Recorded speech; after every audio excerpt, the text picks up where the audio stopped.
Kelompok jamaah mujahadah. Imamnya masih muda. Waktu bicara biasa normal pada umumnya sesuai usianya.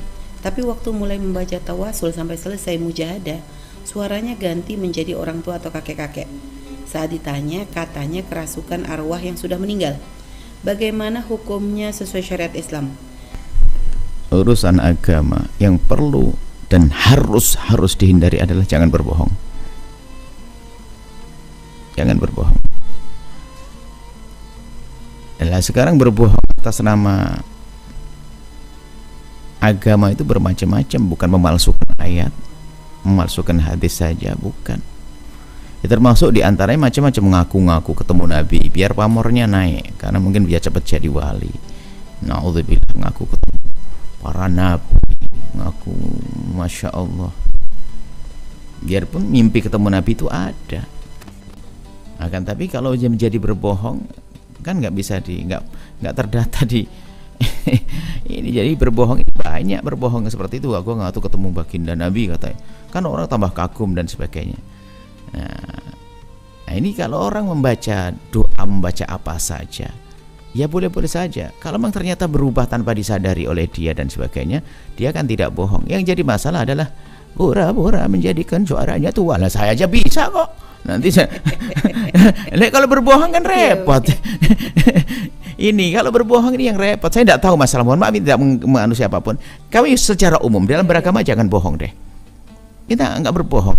Kemudian ini atas nama Nabi, atas nama ini, sehingga ada orang mimpi ketemu baginda Nabi, kan para solehin dulu ketemu baginda Nabi. Tapi ada orang hari ini bisa saja berdusta atas nama baginda Nabi. Makanya kalau ada orang ngomong ketemu Nabi, kita nggak percaya, nggak kita nggak wajib percaya orang ngaku ketemu Nabi, biarpun siapapun dia, kan? Siapapun dia, kita boleh nggak percaya. Karena apa? Urusannya ini adalah dia manusia biasa yang bisa bohong dan bisa benar. Cuman biasanya kalau kita mempercayai tentu ada tanda-tandanya. Memang selama hidupnya dia nggak pernah cerita yang aneh-aneh. Ceritanya sebelumnya cerita aneh-aneh. Semua orang nggak punya, dia punya. Semua nggak bisa, dia bisa. Nah, biarpun dia katanya kiai, tapi kok ada tanda-tanda bohong, berarti ini berarti waktu dia ngaku-ngaku ketemu Nabi, ini bagian dari rentetan kisah kebohongannya. Dan hati-hati, ini ada ya, atas nama agama ini, biar semakin cepat jadi wali dianggap wali. Ini berbahaya sekali hal-hal semacam ini. Nah, sampai kita pernah ketemu orang, saya belajar kepada 25 Nabi. Waduh, serem banget saya itu.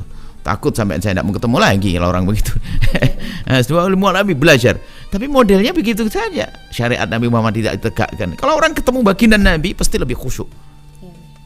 Mimpi ketemu Nabi pasti lebih khusyuk, karena pasti ada pengaruhnya. Wong kita ketemu seorang alim saja, seorang kiai yang di zaman ini, seorang alim misalnya dari mana, Mesir, dari Hadramut, kita ada perubahan dalam beberapa hari. Masa ngaku ketemu Nabi perubahan? Mohon maaf, maksud kami apa? Yang jadi masalah kebohongan atas nama agama ini repot banget, bahaya. Dan orang awam gampang dipercaya, gampang percaya orang awam. Orang awam itu karena rindu petunjuk, sehingga dibohongi begitu gampang. Tapi sebagai orang yang ngaku ustadz dan sebagainya, ingat apa yang kita cari di balik kebohongan? Raga, cuma ya. Baik, itu dan Buya juga pernah Umi tanpa sengaja gitu Buya, pernah waktu kita jalan ngelihat ada plang begitu Buya, yang di situ tertulis hadiri majelis bersama Kiai Haji Fulan gitu, yang lalu di bawahnya tuh kayak ada keterangan bahwa beliau pernah setiap seminggu 2 kali bertemu, setiap malam bertemu Rasulullah, lalu 2 minggu dia ketemu Nabi Khidir. Dengan promo yang seperti itu, kira-kira apakah langsung harus kita nafikan atau masih kita boleh hebat Sultan? Dia, masya Allah, para kekasih Allah yang sesungguhnya kalau bertemu dengan baginda Nabi itu kan termasuk jenis keramat. Itu disembunyikan seperti seorang wanita menyembunyikan darah haid. Jadi nggak gampang diobral kecuali ada hubungannya dengan orang lain. Bahkan Syekh Habib Idrus Ibn Umar Akhkaf cerita suatu ketika tentang masalah ru'yah. Salafuna, orang dulu tuh kalau mimpi ketemu Nabi itu langsung separuh hartanya didermakan tanpa sadar, itu begitu senangnya. Itu. Dan tidak banyak tahu. Itu pun biasanya dalam catatan-catatan kecil dalam bukunya baru ketahuan setelah meninggal dunia. Bukan obral di majelis setiap malam ini kiri, tidak begitu. Orang ketemu Nabi malu dong, semakin malu. Karena apa? Nggak akan sombong dengan itu. Jadi dia seolah-olah ingin mengatakan tapi dengan bahasa atas nama Nabi. Bahasa majelisku lebih bagus dari majelis yang lainnya, dengan bermacam-macam cara lah. Intinya, loh, kalau betul ya, kalau memang betul alhamdulillah. Tapi apakah perlu semacam itu? Ya, Kan itu termasuk jenis kelebihan. Apakah pantas kelebihan dipamer-pamerkan begitu? Kalau Anda bisa melakukan sholat tiap malam 1000 rakaat, nggak perlu kan ceritakan. Yang ceritakan murid mungkin, kan begitu ya? Wallah alam yang demikian itu. Akan tapi ketahuilah, yang penting jangan berbohong sebagai para ustadz. Termasuk dai fatwa semuanya ustadz. Kadang-kadang ya termasuk cerita orang ustadz, kalau sudah biasa guyonan, kehabisan cerita guyonan bohong, sampai kadang-kadang sahabat Nabi dibawa dan banyak. Jadi kita memang harus jujur deh, gitu saja. Yang tidak tahu kita katakan tidak tahu, kan? Kemudian ini yang pertama. Kalau ternyata suaranya dia kok tiba-tiba berubah di luar kemauan dia, kan lain cerita, mungkin capek dan sebagainya. Tapi kalau sudah berbohong, bermasalah, urusan dia sendiri, saya tidak tahu kelompoknya mana, kami juga tidak tahu. Kemudian yang kedua, masalah roh masuk. Nah ini adalah tanda lagi, masuk bab tanda tidak benar lagi. Rohnya orang tua. Hei hamba Allah, kita kan punya iman, bahwa kalau orang meninggal dunia, dia punya urusan dengan dirinya sendiri. Kalau dia orang jahat, dia ngerasain seksa di alam barzah, di alam barzah. Kalau dia orang baik, dia mendapatkan kenikmatan. Jadi rohnya itu nggak ada perlunya masuk ke rumah si fulan itu siapa kok hebat banget merasa dimasuki rohnya orang hebat misalnya. Kita dalam pembahasan ilmu akidah, ilmu apa, nggak ada istilah roh masuk tuh. Rohnya dulu kan pernah juga ada orang kemasukan rohnya wali Sunan Kalijogo dan sebagainya, ngomong begini. Ini secara Anda bahas secara ilmu akidah itu dari mana itu? Kalau bab karamah, seorang hidup bertemu dengan para kekasih Allah, itu bab karamah, karena namanya karamah mungkin saja. Nanti ini kan bahaya lagi. Yang masuk adalah roh para sesepuh. Sebentar lagi wali. Sebentar lagi ada kan dulu di India mengatakan Nabi Muhammad masuk dalam dirinya. Wah, serem lagi ini naik Pak. Sehingga setelah itu apa? Diam-diam ngaku Nabi halus. Maka muncul kelompok Ahmadiyah dan sebagainya, kan begitu. Muncul kelompok ini. Karena ini kan ya hal-hal semacam ini sudahlah. Orang awam ini perlu ditolong, nggak usahlah kita aneh-aneh. Jadi kalau masalah ruh masuk, wallah bukan bagian saya, tidak pernah sepanjang ini saya tidak belajar. Yang jelas saya ketahui adalah ilmu akidah itu seperti itu, jelas.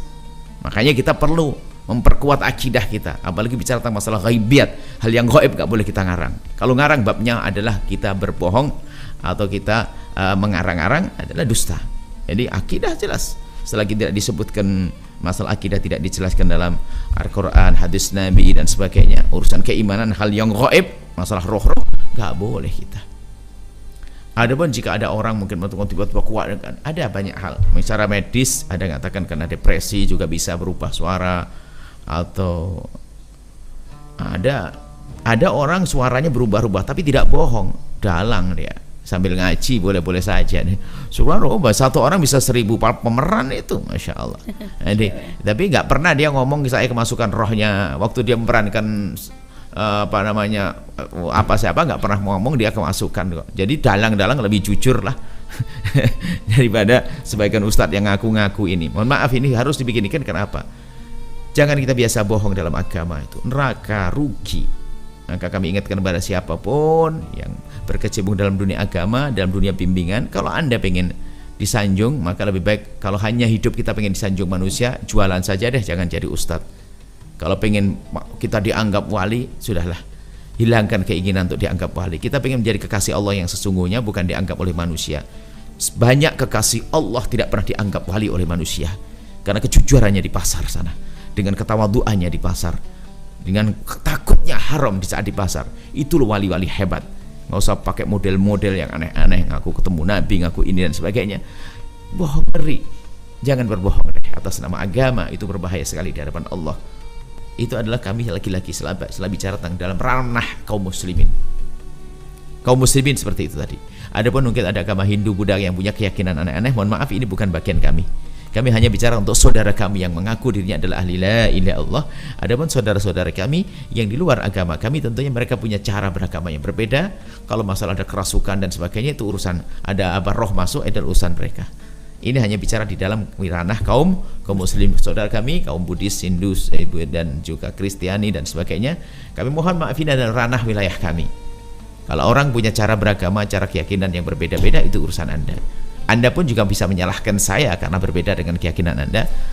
Itu salah, itu tapi kami bicara hanya dalam wilayah kaum muslimin saja. Baik Buya, terima kasih Buya atas jawabannya. Setelah Anda menyaksikan video ini, jangan lupa berselawat kepada baginda Nabi Muhammad sallallahu alaihi wa alihi wa sahbihi wasallam.